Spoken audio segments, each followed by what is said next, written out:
Clara Bennett was 38 years old when her life began to unravel. From the outside, everything about her world seemed perfect. She lived in a quiet suburban neighborhood, the kind where neighbors waved politely and children rode their bikes until sunset. Her house was always clean, her garden carefully maintained, and her marriage, at least to outsiders, looked stable. But perfection is often just a well-maintained illusion. That morning started like any other. Clara stood in the kitchen, pouring orange juice into 2 glasses while the soft hum of the coffee machine filled the silence. Sunlight streamed through the window, casting warm golden light across the countertops. "Emma, you're going to be late," she called. Footsteps echoed down the hallway. Emma Bennett, her 14-year-old daughter, appeared at the doorway. Her backpack hung loosely from one shoulder, her hair slightly messy like she hadn't bothered fixing it properly. But something else caught Clara's attention. Emma looked uneasy, not tired, not distracted. Uneasy, Clara smiled gently. "Did you sleep okay?" Emma nodded, but her eyes didn't match the gesture. There was hesitation there, fear maybe. Clara placed a glass in front of her. "You've got your math test today, right?" Emma didn't answer immediately. Instead, she stepped closer, lowered her voice, and said something that would change everything. "Mom, don't trust Dad." Clara blinked. For a second she thought she had misheard. "What?" Emma swallowed, glancing toward the hallway as if someone might be listening. "Just be careful," she whispered. And then, just like that, she turned and walked toward the door. "Emma, wait, what are you talking about?" But Emma didn't stop. The door closed. Silence filled the house. Clara stood frozen in the kitchen, her heart beating just a little faster. "Don't trust Dad." The words echoed in her mind, refusing to settle. At first she tried to brush it off. Teenagers say strange things sometimes. Maybe Emma had a bad dream, maybe she was upset about something trivial, but something didn't feel right.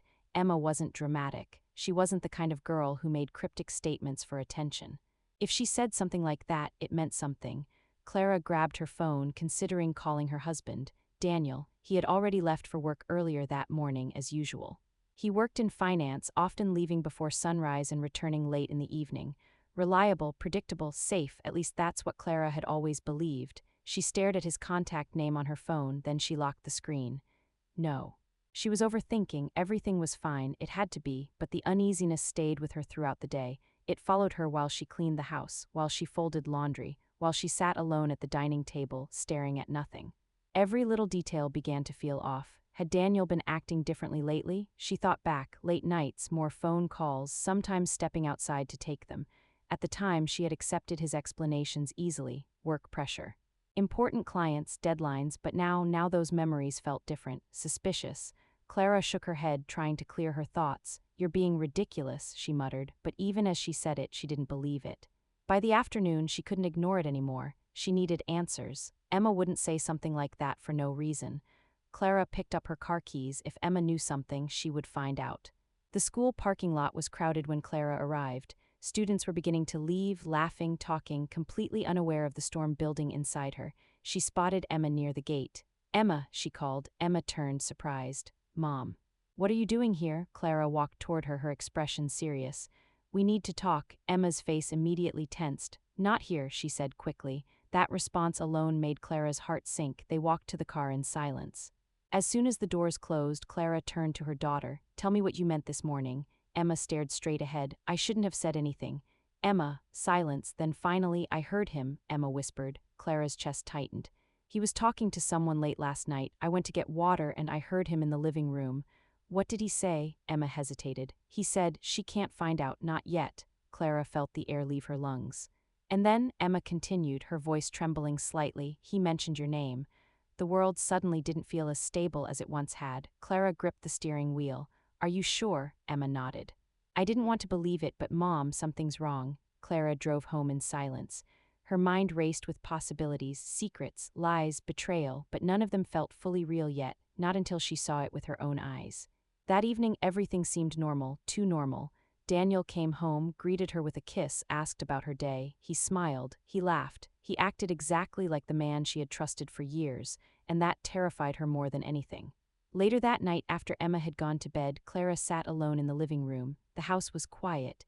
Daniel was in the shower. Her eyes slowly drifted toward the hallway, then toward the small security monitor on the shelf. The house cameras, they had installed them years ago for safety. Clara had almost forgotten about them. Almost. Her heart started beating faster. If something was wrong, if Daniel was hiding something, the cameras would know. She reached for the remote, her fingers trembled slightly. "Don't be paranoid," she whispered to herself, but she pressed the button anyway. The screen flickered to life, black and white footage appeared, different angles of the house, living room, kitchen. Hallway, backyard, all quiet, all normal until she scrolled back to the previous night, and that's when everything changed. Studio Part 2, the footage to be continued. Clara leaned closer to the screen, her breath shallow. The timestamp showed 2:13 a.m. The house was dark, silent, then movement. Daniel. Clara leaned closer to the screen, her breath growing shallow. The timestamp read 2:13 a.m. The house was dim, lit only by the faint glow of the hallway light. For a moment nothing happened, just stillness, then movement. Daniel. He walked slowly into the living room, his posture tense, his movements careful. He wasn't acting like someone who had simply woken up for water. There was purpose in the way he moved, awareness, like he didn't want to be seen. Clara's heart began to pound. She instinctively glanced toward the bathroom hallway, listening for the sound of running water. Daniel was still in the shower. Good. Her attention snapped back to the screen. Daniel reached into his pocket and pulled out his phone. He didn't turn on the main lights. Instead, he stayed in the shadows, illuminated only by the soft glow of the screen in his hand. Then he spoke. Even without audio, Clara could read his lips just enough to feel a chill run down her spine. Short sentences, controlled, careful. He wasn't relaxed, he was hiding something. Clara's fingers tightened around the remote. She fast-forwarded. The timestamp jumped to 2:16 a.m. Daniel was pacing now, back and forth. Back and forth, like a man under pressure. Then suddenly he stopped, completely still. His head turned slowly toward the hallway, toward Emma's room. Clara's stomach dropped. He stood there for several seconds, unmoving, as if listening. As if checking, then he walked quietly down the hallway, out of camera view. Clara froze. Her mind immediately went to Emma. Was he checking on her, or making sure she hadn't heard anything? A cold unease spread through her chest.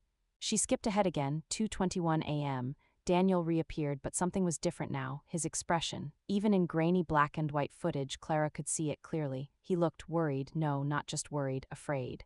He moved quickly to the front window and slightly pulled the curtain aside, peered outside, held it there for a few seconds, then let it fall back into place. Clara's heartbeat echoed in her ears. "What are you looking for?" Daniel returned to the couch, sat down, leaning forward, elbows on his knees, his phone still in his hand. Then he said something longer this time, more intense. Clara leaned closer, trying to read his lips. "Can't keep this hidden," her breath caught. "She'll find out." A pause, then Clara doesn't suspect anything yet. The room around her seemed to shrink. Her name, he had said her name. Emma was telling the truth. Clara felt her hands go cold. 1,000 thoughts collided in her mind all at once. What is he hiding? Who was he talking to? Why would he say that? She forced herself to keep watching, to keep digging.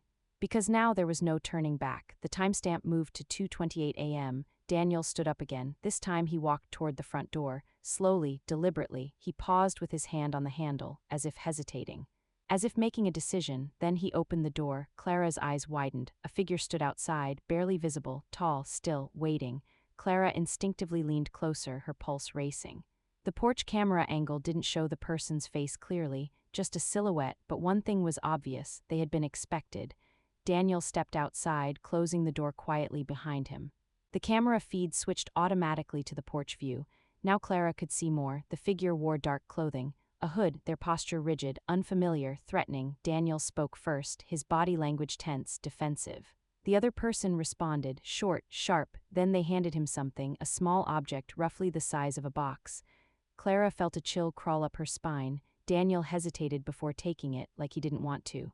Like he had no choice. Once it was in his hands, the figure stepped closer. Too close, they said something else, longer this time, more aggressive. Clara couldn't hear it, but she could feel it. Even through the screen, Daniel nodded, reluctantly. Then the figure turned and walked away, disappearing into the darkness. For a few seconds, Daniel just stood there, holding the object, frozen. Then he went back inside, closed the door, locked it. Clara's heart was beating so fast now she could barely think. What was that? Who was that? And what did they give him? The footage continued. Daniel didn't go back to the bedroom. Instead, he walked straight into the kitchen. He placed the object on the counter, stared at it like it was something dangerous. Clara leaned even closer to the screen, trying to see, trying to understand. Then Daniel opened it. Clara's breath stopped. Inside, papers, several of them. And something else, something metallic. Her mind raced. Money, documents, a weapon. Daniel quickly shuffled through the papers, his movements frantic now, panicked. Then suddenly he grabbed one sheet, stared at it, and whatever he saw, it broke him. He stepped back, ran a hand through his hair, shook his head, muttering something under his breath. Clara's chest tightened. She had never seen him like this, not in all their years together. Then, without warning, Daniel looked straight toward the camera. Clara flinched, even though she knew it was recorded footage. Even though she knew he couldn't see her now, it felt like he was looking directly at her. His expression was empty, but behind it, fear, real fear. Then he reached up and turned the camera away. The screen went dark. Clara sat frozen. The remote slipped slightly in her hand. Her mind struggled to process what she had just seen. Daniel had lied. He had hidden something. Someone came to their house in the middle of the night, gave him something, and whatever it was, it terrified him. And then he made sure no one could see the rest. The sound of the shower turning off snapped Clara back to reality. Her head jerked toward the hallway. Daniel, panic surged through her. She quickly turned off the monitor, set the remote back exactly where it had been, tried to steady her breathing. Footsteps approached. Clara stood up just as Daniel entered the living room, drying his hair with a towel. He smiled, casual, normal, like nothing had happened. "Hey," he said softly. "You're still up." Clara forced a smile. "Yeah, just couldn't sleep." He walked closer, completely unaware or pretending to be. "Everything okay?" he asked. Clara looked at him, really looked at him, and for the first time in years she didn't recognize the man standing in front of her. She nodded slowly. "Yeah, everything's fine." But inside she knew one thing for certain. Nothing was fine anymore, and whatever secret Daniel was hiding was about to destroy everything. Clara didn't sleep that night, not even for a second. She lay still beside Daniel, her eyes fixed on the ceiling, her body rigid under the covers. Every sound felt amplified, the ticking of the clock, the faint hum of the air conditioning, even Daniel's breathing beside her.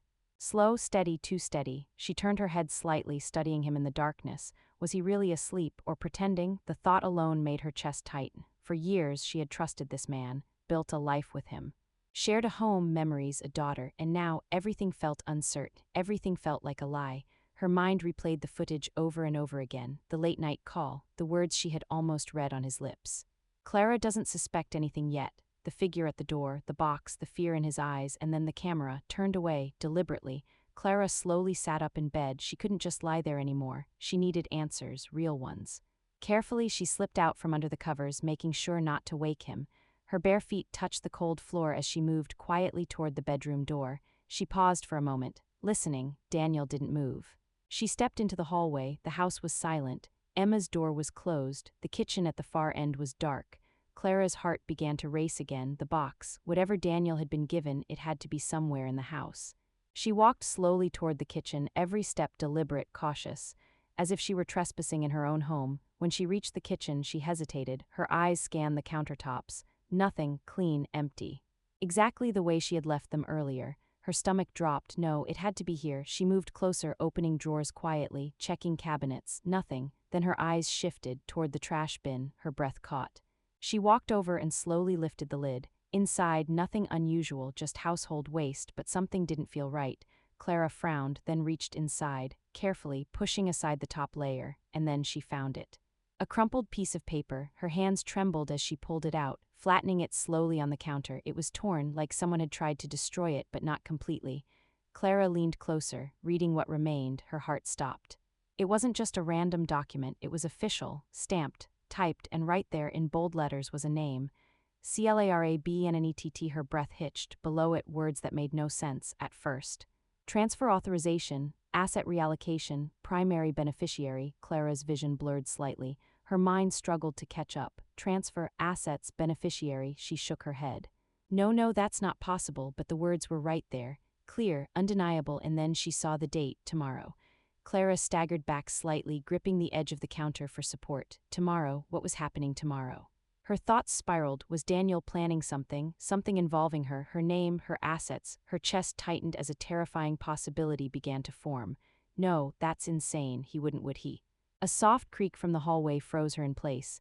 Clara quickly crumpled the paper back in her hand. Her pulse skyrocketed. Footsteps, slow, approaching. Daniel. She shoved the paper into her pocket just as he appeared at the kitchen entrance. For a moment they just stared at each other. Daniel's expression shifted slightly. Not shocked, not confused, alert. "You okay?" he asked quietly. Clara forced her voice to stay steady. "Yeah, I just came to get water." Daniel's eyes lingered on her, studying, searching. For a split second Clara felt exposed, like he could see right through her. Then he nodded. Couldn't sleep either. He walked past her, opening the fridge, casual, too casual. Clara watched him carefully, every movement, every breath. Long day tomorrow, he added. Clara's heart skipped. Tomorrow, she swallowed. Yeah, I guess. Daniel grabbed a bottle of water and closed the fridge, then he turned to her and smiled, but this time it didn't feel warm, it felt calculated. Try to get some rest, he said softly. Clara nodded. Unable to speak, he walked past her again, back toward the bedroom, and as soon as he disappeared, Clara exhaled sharply. Her legs felt weak, her mind racing. Something was happening tomorrow, something big. And Daniel was at the center of it. She reached into her pocket, pulling out the crumpled paper again, staring at it, then her eyes narrowed. There was only one way to find out the truth. She couldn't wait, she couldn't confront him, not yet. Not without knowing everything. Clara made a decision. Tomorrow she would follow him, no matter what it took, because whatever secret Daniel was hiding was no longer just his, and deep down Clara could feel it. This wasn't just about lies, this was about something far more dangerous, something that could destroy her life or end it completely. Morning came too quickly. Clara hadn't slept, not even for a moment. She stood by the window, watching as the sky slowly shifted from darkness to pale gray. Her reflection stared back at her, tired, anxious, but determined. At exactly 6:10 a.m., Daniel walked out the front door, just like always. Same routine, same calm expression, same man she thought she knew, but today Clara wasn't going to let him disappear into another lie.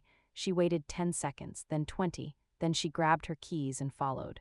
The engine of her car hummed quietly as she kept a careful distance behind him. Her hands gripped the steering wheel tightly, her eyes locked on his car. Turn after turn, street after street, something felt wrong. This wasn't the way to his office. Clara's heart began to race. Where are you going? Daniel's car moved through quieter roads now, fewer houses, less traffic. Then finally he turned into a narrow side street Clara had never seen before. She slowed down, careful not to be noticed. At the end of the street stood an old building, worn down, almost abandoned. Daniel parked. Clara pulled over further back, her pulse pounding in her ears. She watched as he stepped out of the car. Looked around like he was checking if anyone had followed him. Clara ducked slightly, holding her breath. After a moment, he walked toward the building and disappeared inside. Silence. Clara sat frozen for a few seconds. Then she opened her door. Every step toward that building felt heavier than the last. The air itself seemed different, colder, thicker. She reached the entrance. The door was slightly open. Clara hesitated. This was the moment. The point of no return. Her heart pounded violently. Then she pushed the door open. Inside, the building was dim, dust floated in the air, the faint echo of voices drifted from deeper within. Clara moved quietly, following the sound.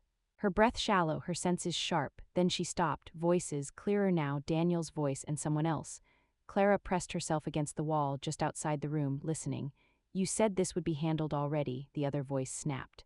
Cold, impatient, Daniel sounded tense. I needed more time. You don't have time. Clara's heart pounded harder. What about the transfer? The voice continued. Everything is ready. Once it's done, there's no going back. Clara's stomach dropped. The transfer. Daniel exhaled sharply. I know.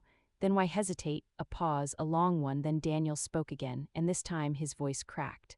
Because she's my wife. Clara froze. Silence filled the room for a moment, then the other voice responded, cold, unfeeling. She won't be your problem much longer. Clara's breath caught in her throat. What? Her mind raced.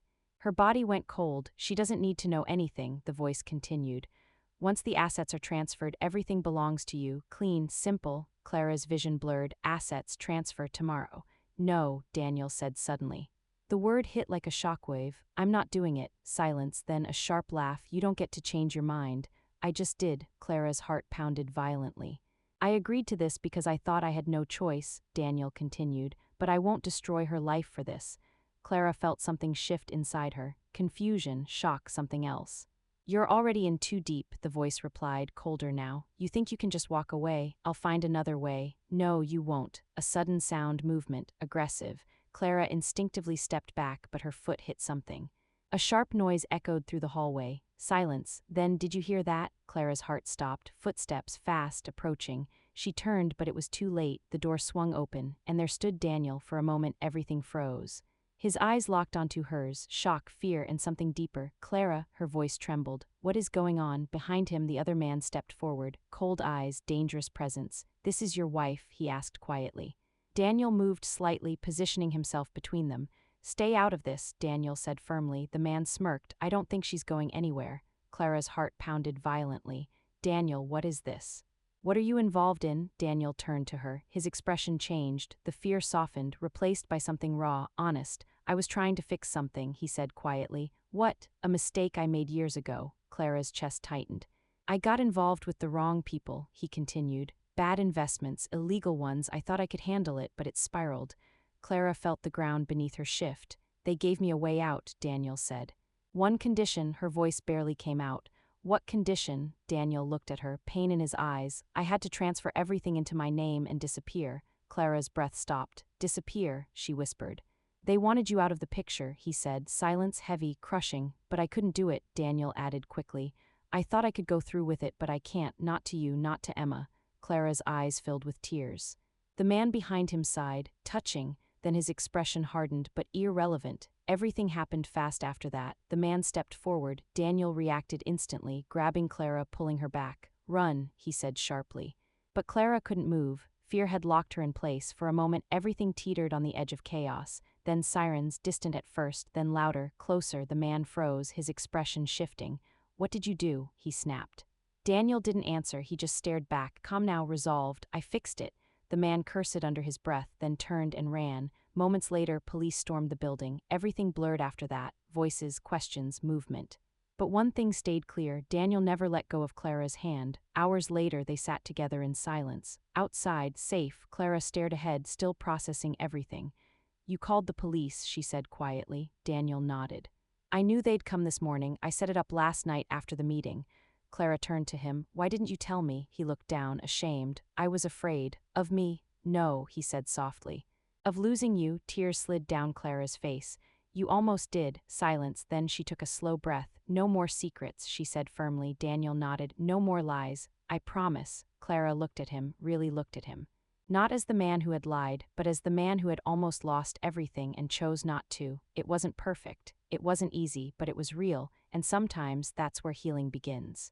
If this story kept you hooked till the end, don't forget to like, share, and subscribe to Real Life Revenge series for more powerful, emotional stories just like this.